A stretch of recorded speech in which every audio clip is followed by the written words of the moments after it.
오늘은 하나님의 상급 10강 천국에서 입게 될 영광은 각자 다르다 라는 주제를 가지고 말씀을 드리고자 합니다. 그리스도인은 모두 다 동일한 의로서 의롭다 여김을 받지만 모든 그리스도인이 다 똑같이 성화되지는 않습니다. 점진적 성화에서는 각 사람이 얼마나 죄에 대해 죽고 의에 대해 사느냐에 따라 거룩함의 정도가 다 다를 수밖에 없으며, 그래서 하나님의 백성들 사이에서도 성화의 수준과 등급은 다양합니다. 예를 들어 그리스도인이라고 해서 모두 다 정확히 똑같은 분량의 선행을, 모두 다 똑같은 일관성과 성실함 혹은 순수함으로 행하지는 않습니다. 이런 차이는 하나님의 백성으로 사는 시간이 저마다 다 다르다는 사실에서도 나타납니다. 십자가에 달렸던 강도를 생각해 보십시오. 그는 회심 후 채 하루도 안 되어 삶을 변화시키는 성화의 은혜를 위해 영광으로 들어갔습니다. 성화의 정도가 다 다르다는 것을 염두에 두면 천국에서 누리는 영광에도 정도의 차이가 있을 것으로 예상해야 하는 것 아닐까요? 성경은 그렇게 말하는 것으로 보입니다. 바울은 고린도전서 15장에서 부활체에 관해 상세히 설명하면서 이 몸과 관련해 다음과 같이 말합니다. 고린도전서 15장 41절로 42절에서 해의 영광이 다르고 달의 영광이 다르며 별의 영광도 다른데 별과 별의 영광이 다르도다. 죽은 자의 부활도 그와 같으니 썩을 것으로 심고 썩지 아니할 것으로 다시 살아나며 라고 말합니다. 그리스도께서 빌립보서 3장 21절에서 그는 만물을 자기에게 복종하게 하실 수 있는 자의 역사로 우리의 낮은 몸을 자기 영광의 몸의 형체와 같이 변하게 하시리라 라는 데에는 의문의 여지가 없습니다. 하지만 그렇다고 해서 우리가 정확히 그리스도의 영광을 소유하게 되리라는 뜻은 아닙니다. 그리스도는 신인이시기 때문입니다. 그리스도의 몸은 신성과 연합되어 있습니다. 그러므로 바울의 말은 그리스도와 그리스도의 몸과 같은 영광스러운 몸을 갖게 될 것입니다. 영화로우신 그리스도의 영광과 정확히 똑같은 영광을 갖게 되지는 않을 것입니다. 그 점을 염두에 두면 부활한 성도들 사이에도 바울이 고린도전서 15장 41절로 42절에서 한 말에 따라 영광의 정도에 차이가 있을 것을 예상할 수 있습니다. 천국에서 몸의 영광이 다 다른 것처럼 부활한 성도들의 몸의 영광도 다 다를 것입니다. 모든 그리스도인은 그리스도의 중보 사역에 근거해 천국에 들어갑니다. 이는 우리가 천국에서 동일한 영광을 공유하리라는 말이 아닙니다. 우리의 행위가 우리를 따를 것이며 우리는 육체를 입고 행한 선행에 근거해 독특한 영광을 소유하게 될 것입니다. 프란시스 투레티는 이렇게 말했습니다. 경건한 교사에게는 이들의 도움으로 구원받는 자들이 받을 영광 이상의 특별한 영광이 약속된다라고 말합니다. 첫 번째, 많은 사람을 옳은 대로 돌아오게 한 자에 대해서 알아봅니다. 양떼를 사랑하고자 하는 신성한 목자에게는 목회가 늘 힘듭니다.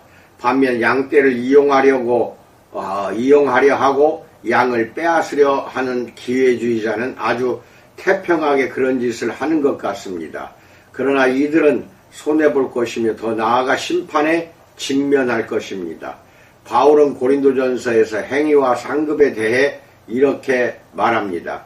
고린도전서 3장 14절로 15절에서 만일 누구든지 그 위에 세운 공적이 그대로 있으면 상을 받고 누구든지 그 공적이 불타면 해를 받으리니 그러나 자신은 구원을 받되 불 가운데서 받을 것 같으리라 라고 말합니다.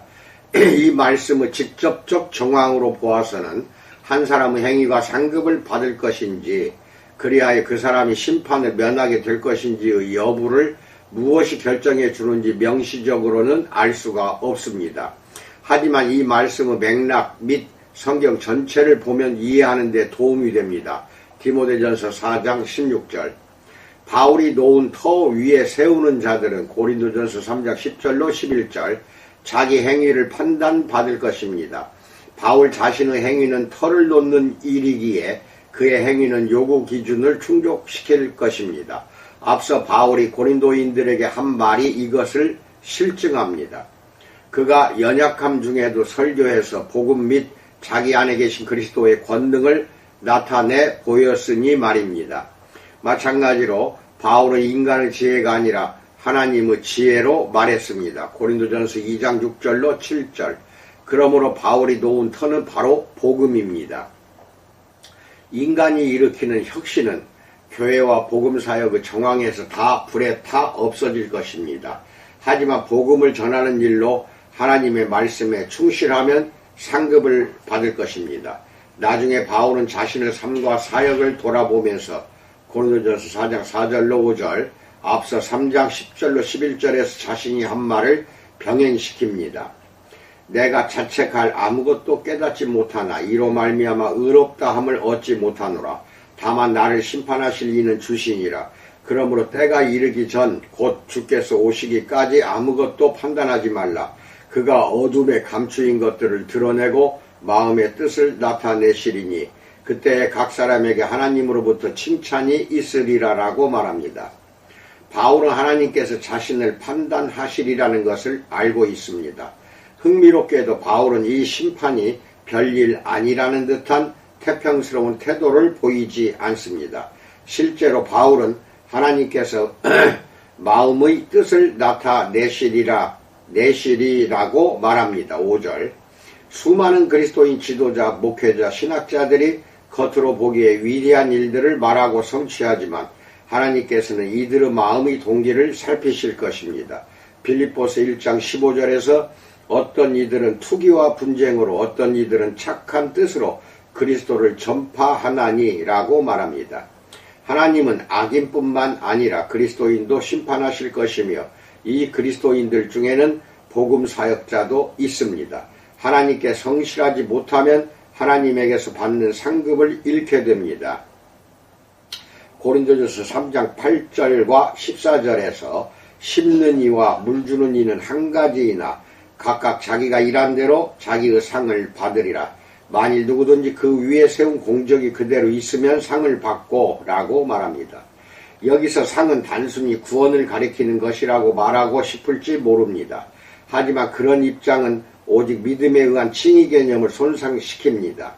믿음만이 우리에게 구원에 대한 권리를 줍니다. 믿을 때 우리는 영생을 받습니다.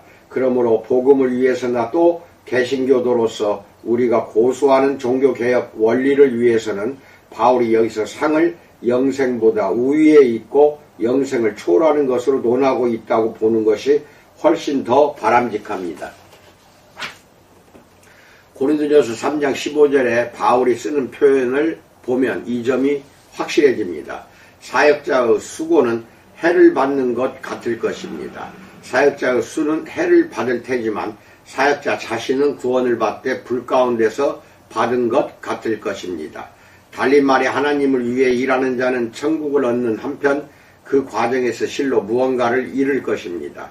또 다른 말로 이 사람은 가까스로 천국에 들어가게 될 것이라 표현할 수도 있습니다. 이런 견해조차도 하나님의 은혜를 크게 드높입니다.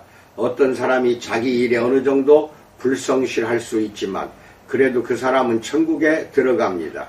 다만 이들은 사도들과 선지자들이 놓은 터, 에베소서 2장 20절 위에 세우는 일꾼들에게 약속된 상급은 잃을 것입니다. 어떤 이들은 이렇게 말할지 모릅니다. 천국에 들어갈 수만 있다면 그걸로 된 거다. 그러니 내가 최대한 열심을 내며 헌신하지 않더라도 좀 봐주기 바란다 라고 말할 수도 있습니다.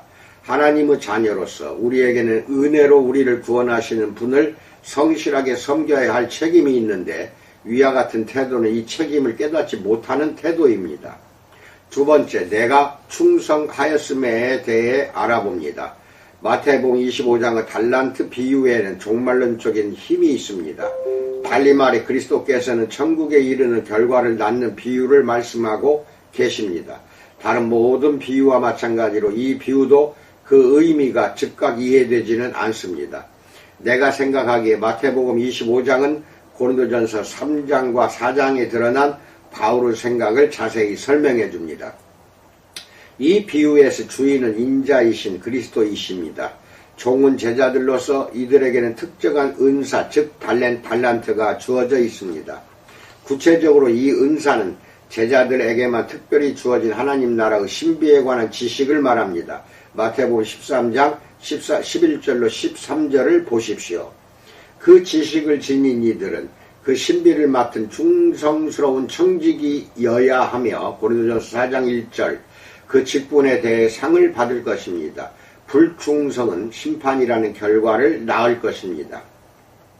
마태복음의 달란트 비유에서 주인 그리스도는 내가 많은 것을 내게 맡기리니 라는 말로 충성된 종에게 상을 줍니다. 누가복음의 열 문화 비유, 누가복음 19장 17절로 19절은 충성스러운 종에게 주어질 다양한 상급에 대해 더 자세히 알려줍니다. 주인이 이르되 잘하였다 착한 종이여 내가 지극히 작은 것에 충성하였으니 10고을 건세를 차지하라 하고 그 둘째가 와서 이르되 주인이여 당신은 한 문화로 5문화를 만들었나이다. 주인이 그에게도 이르되 너도 5고을을 차지하라 하고 라고 말합니다. 투레티는 이 비유를 근거로 이렇게 말합니다. 5문화 남긴 이는 10고을 다스릴 권세를 얻고 2 남긴 이는 2고을 다스릴 권세를 얻는다.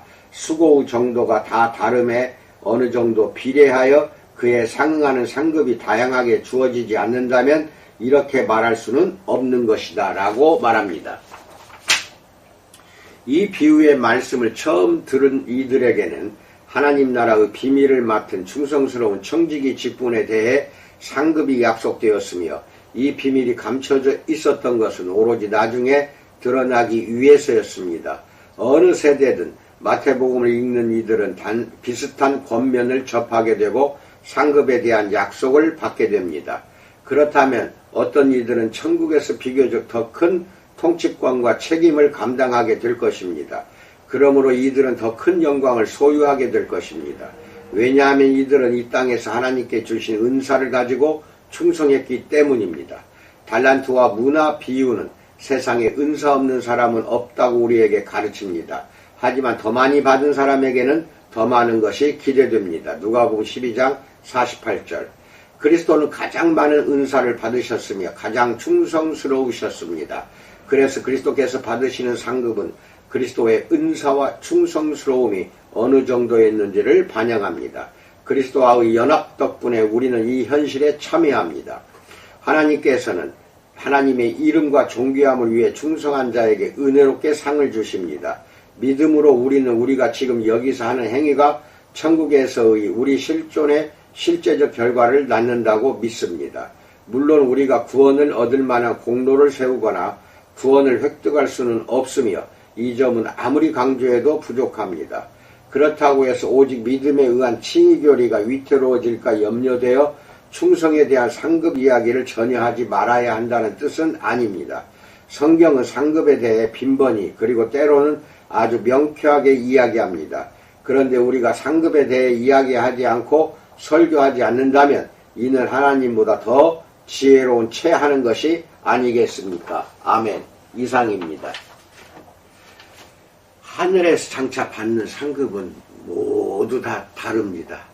하나님께서 어떻게 우리에게 상급을 베푸실지는 이제 가봐야 알겠습니다만은 이 생에 살면서 믿음을 가지고 오직 말씀에 순종하면서 선행과 또 의로운 행위를 해나가는 즉 점진적인 성화를 이루어가는 것이 우리의 책무입니다. 이 점을 잊지 마시기 바랍니다. 감사합니다.